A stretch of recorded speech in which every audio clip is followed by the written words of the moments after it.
Hey, good morning from sunny Grand Blanc, Michigan. Here it is a Monday morning, and I was thinking about something that surprises almost every business owner that I talk to, and that is that most businesses don't fail to sell because there aren't buyers, but they fail to sell because they don't qualify to be financed, and those are two totally different categories, and they're nuanced, but they're the difference between selling your business and not selling your business. And so, you have to look at this from the perspective of a bank wanting to buy an asset that has value both now and in the future. And so they want to hedge their bets. They're going to look at the capabilities of the buyer, but they're also going to look at the capabilities of the business. So, I talk with owners all the time who say, I want to just find the right buyer, but that's not usually the real problem. There are lots of buyers. There are a lot of people who are out there that want to buy a business. The question is, can a buyer actually buy your business? Can this business be financed? And can those numbers make sense to the SBA or however else they're going to be funding that deal? So, you know, this goes back to every business transaction really has three key players in it. It's going to be the seller, the buyer, and the bank. And when business owners are kind of trying to look at what are my options here, that's the most important part because the bank is going to have a big perspective on this whole thing. And there are some things that they clearly are going to be looking for. And some of those things are going to be things like transferable profit. So, can someone else realistically step in and earn the financial projections and the real numbers that have transpired over the last 3 years? And that kind of ties into the next point is transferable customers. So, are these customers going to be willing to transfer with this business? Now, a lot of that has to do with is there a professional team in place or is everything predicated upon the relationship with the owner of the business and the customers of the business? So that goes to transferable operations. Can the business operate without you? This is one of the key elements. I actually had a conversation this weekend with a prospective buyer over one of our listings, and he owns a business in the same industry, and he's been doing it for about 10 years, and he's been operating by himself, and he's done well. He's continued to grow it, but he knows that there's a level that he's bumping against, and he can't get any further without starting to delegate some of those tasks. But I would say it's even more important to delegate those tasks because if you don't do it, there's a nest egg that you have diminished the value of.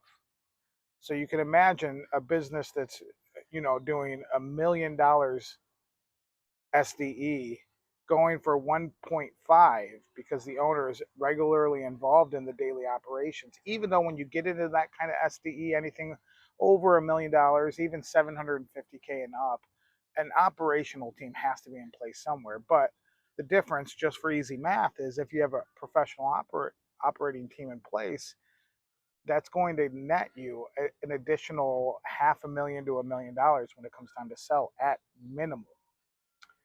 And so, so he began to understand some of the dilemmas he was in. And I always talk about, I have a previous podcast on the Celebrate podcast where I talk about graduating beyond the freshman year.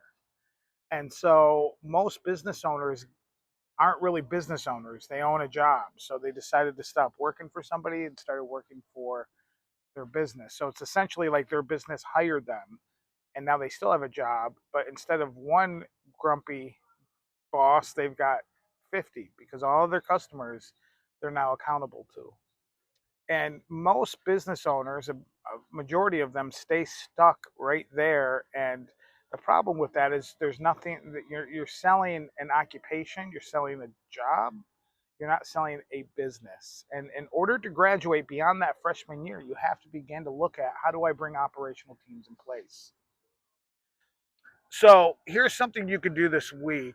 If you left your business for 90 days, could it still make money? That's a big test. And if you're thinking about or getting ready to sell, that's the transactional goal that you need to be having, the operational standards that you need to have in place if you genuinely want to sell your business. Would my customers want to stay? So that's another one. Would your customers, are you so ingrained in the operations that they call to talk to you? And if that's the case, that's going to leave a lot of uh, unjustified potential for a bank to loan against, because they're going to know, they're going to see, they're going to ask the right questions, and they're going to see that hedging their bets is got a little bit of flags in it. And would your financials convince a bank to lend to a buyer? So are your financials kind of set up to where they can look at them, they're clean? Typically, this is why I say try to third party this with a professional team. But, you know, the problem that we have is most businesses fail to qualify. That's the real problem. And these are kind of the three essential things that you have to have in place in order to even begin to have the qualifying conversations. Now, that's not to say that there aren't ways around that. There are ways to owner finance a little bit more, come up with a little bit more cash, and look for a little bit less capital. Or instead of going the SBA route, you're going with private investors that might be able to help you pony up some cash. There's ways around some of that, and there's certainly strategic acquisitions where it is got some of these dilemmas. But if you're serious about selling in the next, let's say, 5 years max, these are some of the big areas to begin to clean up and evolve into a better situation with. So I hope that helps. I hope you're having a great July, and we'll be talking again this week. Take care.